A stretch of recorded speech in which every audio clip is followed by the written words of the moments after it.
Hi everyone. So this is a development blog for a game I'm working on called The Answer Is Never. It takes place in the mid 1980s. So this is an art asset I finished up this week, and I was pretty happy with it. Some of you might be old enough to recognize that this is an Atari 2600 game console. It's not. There are some finishing touches I think I might put on it. Looking at it, looking over it now, I can see that there's not really much of a grunge or a wear and tear pass on a lot of this stuff. I mean, there's some on the controller, but there's not a lot on the console itself, and there's some even on the game cartridge itself. But there really aren't any, oil marks or wear and tear marks on the switches, or just over the wood paneling on the console or the plastic. And when you kind of look at it from a distance like this, you see it's not broken up at all. It's just kind of a repeating looking texture. So I might go in there and just try to break it up that way. But other than that, it's good enough to put in the game now, and it's just a prop in the bedroom scene. So, but it is kind of front and center on the desk in the bedroom. So I do want to make sure that it looks nice, and it is something that, once I get the core features and everything locked down, maybe this will be something. I had the idea of making a lot of things in her bedroom interactive.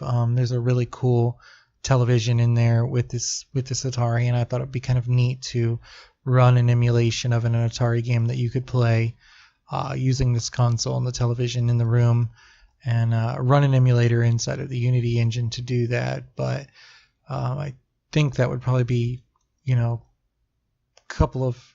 day or a couple of days implementation and work, and I'm just not at a point now where I can kind of do that fancy free stuff. I've got to hit milestones and deadlines and kind of get these core props and stuff done for the game. So just kind of wanted to show off the Atari.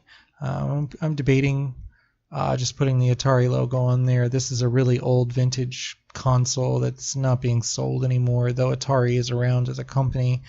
I'm unconvinced that as a set piece in the bedroom, just to kind of establish the cultural time period, if it's really that big of a deal, if it has that logo. I mean, it is on the ET cartridge here, and I can kind of wipe that and clean that very easily and customize that at any point if it's an issue, but I don't foresee it sort of being any kind of issue, or that I'm any kind of person that's a threat to the people who own Atari or ET or anything like that. But better safe than sorry, I guess. A lot of you that are into video game history may very well know that the ET was the game to blame for the 1982 video game crash. It's also the one where they went into the landfill and went to dig out the cartridges. Quite a long time ago that happened. But anyway, I'm kind of happy so far with how it turned out.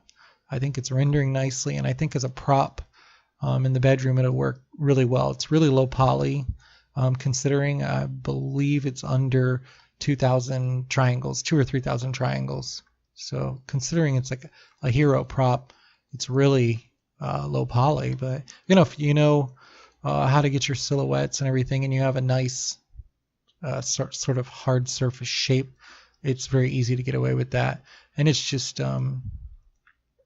using the 3 maps for the standard spec and albedo and normal map, just a standard shader, excuse me. And those are just 2048 textures, so it should be okay. I honestly think that once I get it in game, I can kind of compress those down to 1024, with the DXT1 or DXT5 PC compression, and we can get just a nice low file size, and this will just be a really nice low overhead asset. Anyway, thank you for watching, and if you have any comments on anything to do with this or any input or critiques, just leave them in the comments. All right, thank you.